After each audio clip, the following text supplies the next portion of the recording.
Hello, my dear students. Have a nice day for you. Today is the turn of SST. Dear students, as our previous video, you know very well, we already start our first lesson related to geography. Students, the Earth and the solar system, the title of the first lesson of our geography part. Students, उस video में जो हमने पिछला video जो आपको send किया था उसमें चैप्टर की शुरुआत की गई थी और साथ में ही उस चैप्टर से रिलेटेड कुछ टॉपिक्स को भी हमने डिस्क्राइब किया था। और आज के इस वीडियो में डियर स्टूडेंट्स, नेक्स्ट जो टॉपिक्स हैं उस चैप्टर से रिलेटेड और हमारे सोलर सिस्टम से रिलेटेड उन टॉपिक्स को भी हम डिस्क्राइब करने वाले हैं। So let's come with me and focus the chapter of the earth and the solar system. Dear students, previous video में हमने the earth and the solar system इस चैप्टर के दो टॉपिक्स हमने क्लियर किए थे, जिसमें हमने स्टार्स के बारे में पढ़ा और साथ में ही हमने द सोलर सिस्टम वाले टॉपिक को शुरू कर दिया था, जिसमें हमने सोलर सिस्टम की डेफिनेशन, जिसमें सन और उसकी फैमिली, इन सब चीज़ों को हम डिस्क्राइब करते हुए चले थे। तो स्टूडेंट्स, आज हम उसी सोलर सिस्टम जो सन की जो फैमिली है उसी के बारे में आगे डिस्कशंस करेंगे, आगे इसको स्टडी करेंगे। तो चलते हैं हमारे आज के टॉपिक द सन की तरफ। कहते रखे students, the sun is the centre of our solar system and all the heavenly bodies in the solar system are bound to it by the force of its gravity. Dear students, क्या कहा इसने, सन जो है वो centre है कहाँ, और solar system का हमारा सेंटर है, एंड ऑल द हेवनली, और जितनी भी भारी भरकम, हेवनली मतलब भारी भरकम जो चीज़ें बॉडीज़ हैं, जो भी हमारे यूनिवर्स में हैं उनकी बात की जा रही है, in the solar system are bound to it by the force of its gravity. और सन की जो ग्रेविटी है, ग्रेविटी का मतलब स्टूडेंट्स होता है गुरुत्वाकर्षण बल, जिसकी वजह से ग्रेविशनल फोर्स की वजह से सन के साथ में वो सारी की सारी चीज़ें क्या हैं, अटैच्ड हैं, बाउंड हैं। The surface temperature of the sun is 6000 degrees Celsius and the distance between the earth and the sun about 150 million kilometers। Students, temperature इसके अंदर बताया गया, सन का टेम्परेचर कितना होता है, 6000 डिग्री सेल्सियस, मतलब बहुत नहीं, बहुत ज़्यादा गर्म। और फिर साथ में ही अर्थ के साथ में इसकी डिस्टेंस कितनी थी, 150 million kilometres. The sun is very big, obviously sun जो हमें यहाँ अर्थ से दिखाई देता है, इतना दूर होने के बाद में 150 मिलियन किलोमीटर दूर होने के बाद में भी हमें दिखाई देता है, ऑब्वियसली ये क्या है, बड़ा है। But there are many other stars that are much bigger than sun. लेकिन इसने यूनिवर्स की बात की, पूरे सोलर सिस्टम की बात की, जिसमें सन को तो ऑब्वियसली हमें पता है कि सन बड़ा है, लेकिन सन से भी बड़े बड़े स्टार कहाँ हमारे यूनिवर्स, हमारे सोलर सिस्टम में अवेलेबल हैं। The planets are spherical in the shape. Spherical का मतलब स्टूडेंट्स होता है जिसको हम ओवल शेप बोल सकते हैं, जिसको हम वर्ताकार या एक तरह से मान सकते हैं, इसको हम अंडाकार शेप बोल सकते हैं। ओवल शेप होती है किसकी, प्लानिट्स की। But are of the different size, लेकिन इनकी साइज अलग अलग होती है, अलग अलग डिफरेंट साइज होती है, डिफरेंट कंपोजिशंस, और इनकी जो बनावट होती है, इनकी बनावट भी डिफरेंट होती है। कौन कौन से हैं इसके अंदर हमारे प्लानिट्स, मरकरी, वीनस, अर्थ, मार्स। ये कैसे हैं, रॉकी, इन पर ये चट्टाने हैं। मतलब ये जो प्लैनेट्स हैं, मरकरी, वीनस, अर्थ और मार्स की बात की जा रही है, इसकी जो लैंड है या इसकी जो ज़मीन है वो कैसी है, धरातल, रॉकी, चट्टानों वाली है, ऑयल। जबकि Jupiter, Saturn, Uranus, Neptune are gassy, composed of liquid and gas. जो बाकी इसने जो बता रखे हैं, कौन से, जुपिटर, सैटर्न और फिर यूरेनस, और साथ में नाम दिए नेपच्यून का, ये किससे बने हुए हैं, लिक्विड और गैस से बने हुए हैं। तो स्टूडेंट्स, यहाँ पर दोनों को अलग अलग डिवाइड किया कि जो ऊपर वाले हमने बात की, मरकरी, वीनस, अर्थ और मार्स, ये बने हुए हैं रॉकी, इनकी जो लैंड फॉर्म्स है वो कैसी है, रॉकी, चट्टानों की बनी हुई है। जबकि हमने बात की किसकी, Jupiter, Saturn, Uranus and Neptune की, वो किससे बनी हुई है, लिक्विड और गैसेज से। Mercury is the nearest planet to the sun. सबसे पास में कौन सा प्लानिट है सन के, मरकरी है। बट नॉट द हॉटेस्ट, सबसे पास में है लेकिन, बट नॉट द हॉटेस्ट, लेकिन सबसे ज़्यादा गर्म नहीं है। Venus is the hottest planet as its atmosphere, और वीनस जो है वो सबसे ज़्यादा गर्म प्लानट माना गया है उसके एटमॉस्फियर की वजह से। Mainly consist of carbon dioxide A gas which trap heat, क्योंकि यहाँ पर कार्बन डाइऑक्साइड गैस जो है वो consist of carbon dioxide gas, carbon dioxide CO2 जो गैस है वो यहाँ पर बहुत ही ज़्यादा मात्रा में मिलती है, और वो क्या बनाती है, as like a gas which trap heat. और इस प्लानट के ऊपर चारों तरफ एक ट्रैप बना हुआ है। एक ट्रैप का मतलब हम बोल सकते हैं जाल बना हुआ है, लेकिन किस तरह का जाल, CO2 गैस का एक तरह से जाला बना हुआ, वो भी बिल्कुल हीट, एकदम गर्म जाला बना हुआ है। Venus is also called the earth twins, Venus को माना गया अर्थ का ट्विन। ट्विन का मतलब क्या होता है स्टूडेंट, ट्विन का मतलब होता है जुड़वा, कि जैसा अर्थ है वैसा ही किसको माना गया, वीनस को। Venus planet as both are about the same size, क्या कहा इन्होंने कि जो वीनस है, वीनस को अर्थ का क्या माना, ट्विन्स माना, जुड़वा माना, सेम माना, किस चीज़ में, साइज में। Saturn has many rings composed of dust and ice around it, और जो सैटर्न की बात की जा रही है, सैटर्न के पास जो चारों तरफ है वो रिंग्स बनी हुई हैं। वो रिंग्स किस चीज़ की बनी हुई हैं, डस्ट की बनी हुई है, और आइस जो है उसकी वो उसके चारों तरफ रिंग्स बनी हुई हैं। यूरेनस और नेपच्यून की बात करते हैं। Uranus and Neptune also have rings around them, Uranus और नेपच्यून के भी चारों तरफ रिंग्स बनी हुई हैं। Which can only be seen from earth through a powerful telescope, लेकिन जो वीनस, यूरेनस और नेपच्यून के ऊपर जो रिंग्स बनी हुई है, उन रिंग्स को हम अर्थ से सिर्फ और सिर्फ किसकी मदद से देख सकते हैं, एक पावरफुल टेलीस्कोप से देख सकते हैं। डियर स्टूडेंट्स, टेलीस्कोप क्या होते हैं, टेलीस्कोप वो इंस्ट्रूमेंट हैं जिससे हम नक्षत्र तारों के बारे में स्टडी करते हैं, जिसको हिंदी में क्या बोलते हैं, दूरबीन बोलते हैं। ऑल प्लैनेट्स, दूरबीन का मतलब दूर की चीज़ें हम पास में देख सकते हैं, तो स्टार्स को हम क्या कर सकते हैं, टेलीस्कोप, पावरफुल टेलीस्कोप की हेल्प से हम इनको आसानी से स्टडी कर सकते हैं, देख सकते हैं। All planets in the solar system revolve around the sun in a elongated orbit, क्या कहा इसने, जितने भी प्लैनेट्स हैं वो सारे के सारे प्लैनेट्स सोलर सिस्टम के अंदर रिवॉल्व अराउंड, रिवॉल्व का मतलब घूमते हैं या एक तरह से चक्कर लगाते हैं, किस चीज़ के अंदर, द सन, सन के चारों तरफ चक्कर लगाते हैं। एंड इनलॉन्गेटेड ऑर्बिट, इनलॉन्गेटेड ऑर्बिट का मतलब स्टूडेंट्स यहाँ कह दिया इसने कि एक बहुत बड़ी जो ऑर्बिट, जिसको हम बोल सकते हैं कक्ष, या जिसको हम बोल सकते हैं धुरी, बहुत लंबी बहुत बड़ी कक्ष के अंदर, कक्षा के अंदर वो क्या करते हैं, सन के चारों तरफ चक्कर लगाते हैं। और स्टूडेंट्स यहाँ पर हमने एक पिक्चर भी आपको इस वीडियो में दिखाई है, आपकी बुक के अंदर ही ऐसी पिक्चर बनी हुई है जिसके अंदर सारे प्लैनेट्स को दिखा रखा है। सबसे पास में मरकरी, फिर वीनस, फिर अर्थ, फिर मार्स, जुपिटर, फिर दे रखा है सैटर्न को, यूरेनस को और नेपच्यून को। स्टूडेंट्स यहाँ पर बहुत ही एक शानदार वाला आपका पास में लॉजिक और एक तरह से मान सकते हैं इसको इंटरेस्टिंग फैक्ट भी दे रखा है कि किस तरह से आप इन प्लैनेट्स की सीक्वेंस को याद कर सकते हैं।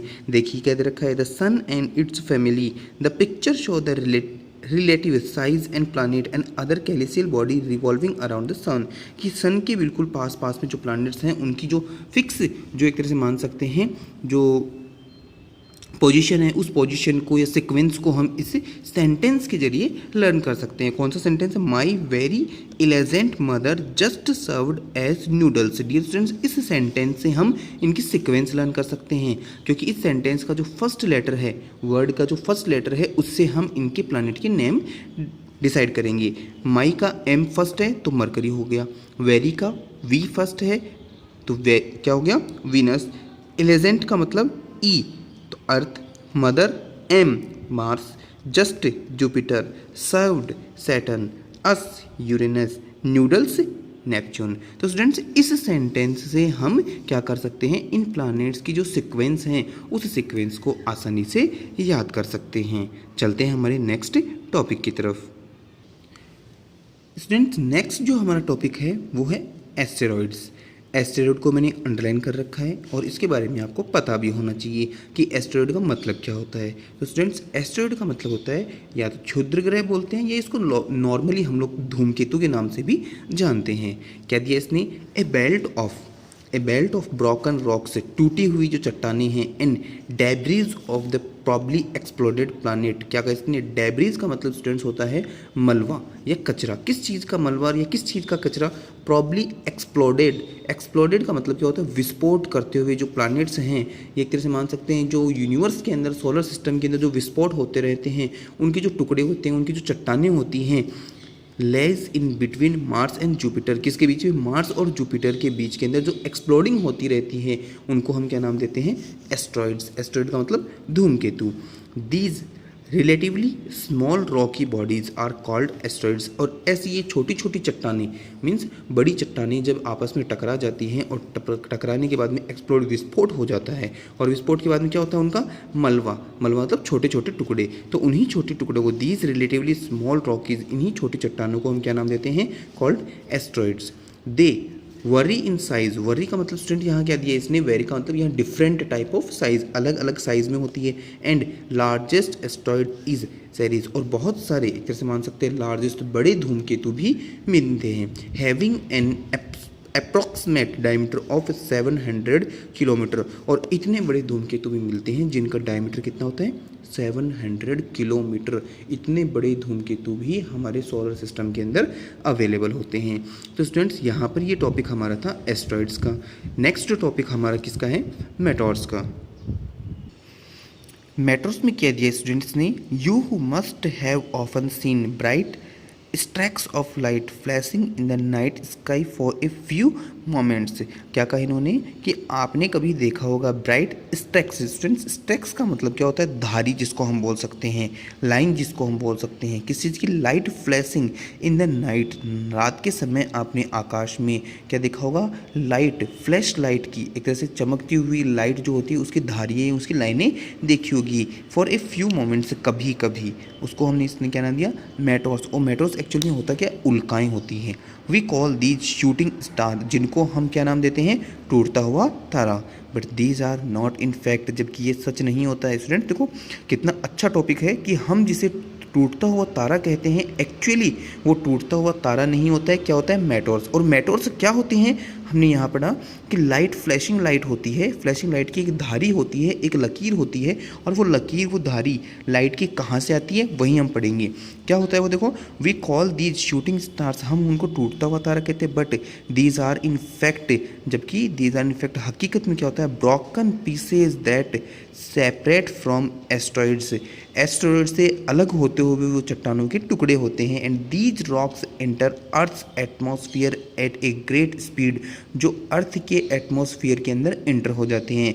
हमने अभी ऊपर पढ़ा ना एस्ट्रॉइड्स के। एस्ट्रॉइड्स क्या होते हैं? बड़ी बड़ी जो चट्टानें होती हैं उनका मलबा होता है, उनके छोटे उल्काएँ होती हैं, उनको हमने एस्ट्रॉइड्स का नाम दिया। और वही एस्ट्रॉइड्स अगर हमारी अर्थ के एटमॉस्फेयर में एंटर कर जाए तो उसको हम बोलते हैं मेटोर्स, जिनको हम उल्काएँ कहते हैं।